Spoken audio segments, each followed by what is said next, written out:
Hey pedalers, and welcome to my 2024/2025 race bike, but primarily focusing on what my bike will look like for the 2025 season. Now, most likely, hopefully I get the chance to race, but if not, I still want to show you guys what is my daily driver when it comes to my road bike. So taking a look, I still have a giant TCR rim brake, nothing crazy. This is the base standard rim brake bike that Giant used to offer. I don't even think they offer this bike anymore. If they do, the specs are a lot lower than what you guys will see here. So basically, I ride a size large, which is a 58 centimeter frame.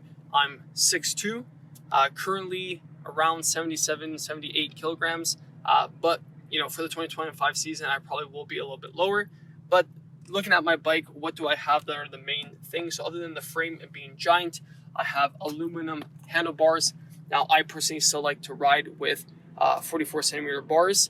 I don't like anything too narrow. I used to ride really narrow bars when I was a junior, but I like a little bit wider bars just because for everyday riding, I'm not like racing trying to get all the aero benefits.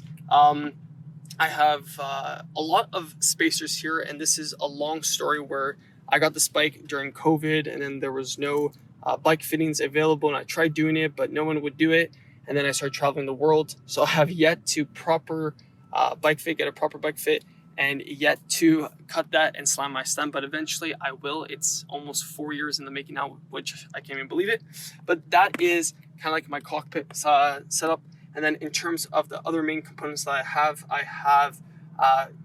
Elite wheels. These are 55 centimeter depth carbon rims.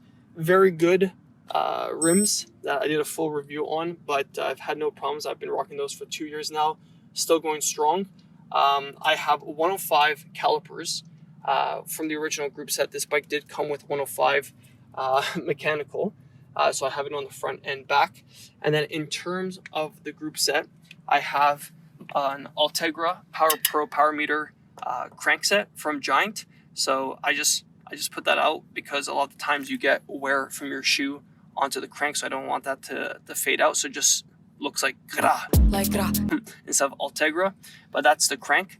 Ultegra pedals I've had literally since I've started cycling back in like 2016, 2015. Ultegra crank, or I already said that, Ultegra chain right here. And then I have the new wheel top group set, which I did a full review on as well. Still going strong, wireless from China, super cheap, super reliable. No problems so far. So that's epic because it is wireless. You don't see any cables anywhere. And the other thing too I have here, which is pretty special, I have two K-Edge components. So this is the chain catcher. So I've yet to drop a chain with this group set on my bike. And if you look at the front right here, we'll go up. You can see I have the K-Edge extra large mount for my Garmin 1030. I have a raffle bar bag, but this is for training. So obviously if I'm racing next year, I won't be putting this on during races. Very anti-aero of me. Now in terms of my rear components, I have a Garmin speed sensor, but my Garmin at the front does that. That's just when I'm going through a tunnel or something. I like to still have my speed. I have the Garmin Varia Lite for training. This is training, but I would take this off for racing as well. So I have a Uru rear saddle bag, which is very sleek for everyday training, but I will take that off as well for racing. Now this specialized saddle, I actually do forget the actual name of it, but it's 168 centimeters wide, and I would put the name of it on screen, but that's still going strong. But I probably want to switch this out. It just requires a lot of testing, which I'm kind of lazy at the moment to do. And then in terms of the tires that I have that I would race on are the Continental GP 5000s, 25 millimeters. I probably would put 28s. This is almost worn out, but still going strong. I think I have about 9,000 kilometers, if I'm not mistaken, on these tires, or maybe slightly less, but definitely for the race season, I would still use Continental because I like the tan wall features. And then, but I think, 28 millimeters wider the better. It's not going to be less aerodynamic. So just taking a look at my bike, the main things that I just wouldn't have on it for the race season would be obviously the bags, the light on the back, and then everything else would be pretty standard. Now, the one thing I just want to say personally as a racer and rider, like I said, I like a little wide handlebars. Now, the main reason why I haven't really tweaked my bike to be as efficient as I want for racings. Obviously during COVID, I started traveling the world, so I haven't actually done consistent racing since like 2019 actually, because 2020 is when everything happened. So there are some tweaks I probably would do. Maybe I would run 42 centimeter bars. Like I said, I like a wider bar, and I would slam my stem. In terms of the group set, I would still keep that on, and I actually would be interested to see if wheel top, how it would hold up in terms of racing, because obviously under load it's a lot different. So, but in terms of training and even doing fast group rides, if you guys have watched any of my other videos, the group set's more than fine.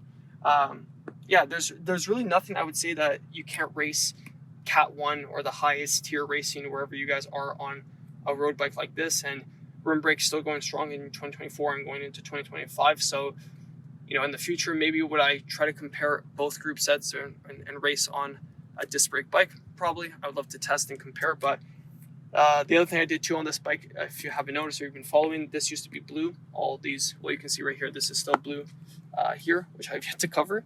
But these are just vinyls, and it makes my bike look a lot nicer. You probably didn't even tell in this video. Now, the main things that I would change for the 2025 race season would be, the first thing, I think I would like an aerodynamic cockpit in terms of a one-piece handlebar. I wouldn't say it's a deal breaker. I like aluminum because if you do end up crashing, it's not going to break, or you don't have to inspect it. And obviously, I would have to slam the stem. But in terms of if I could upgrade one factor for this bike, it'd probably be a one piece. I just think it looks a lot cleaner, makes you feel fast, and if you feel fast, you're going to be fast. I do think that is scientifically proven, but then again, I'm not an engineer or a scientist. And the other thing I would say that I would really want to change or play around with would probably be maybe my saddle. It doesn't really cause me any discomfort, but obviously if you're doing a lot of tweaking on your position, you could maybe say, hey, you know what, the activation in my leg, I feel like I can put more power down with this saddle compared to another saddle. It's very meticulous in terms of doing that, so I've yet to do it.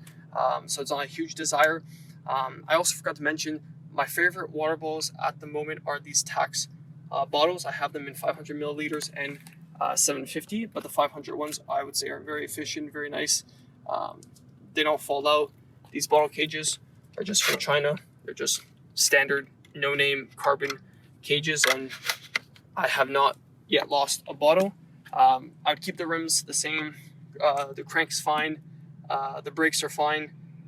And like I said, the bike still handles more than fine in terms of just overall compliance, overall maneuverability. For climbing, it still climbs like a beast. Now, depending on where I end up racing, if that's more in Europe, if I get the opportunity, or back in Canada or North America, maybe you would want a frame that's a little bit more aerodynamic for criteriums. But then again, I've been specializing more for road racing, climbing, stuff like that. So the TCR, I would say, is a versatile machine in terms of just being able to be decent at everything, and obviously excels better in climbing. So more videos to come. If you guys did enjoy this quick video, this quick overview of my road bike for the 2025 race season, hopefully I get the chance to race, and if not, I'm still going to be training a lot on this bike. So feel free to comment down things you would like me to explain a little bit more, or what does your bike look like currently, or what's your bike setup, and I will be adding things in 2025 to this bike, so stay tuned for that. And until the next one, keep on pedaling.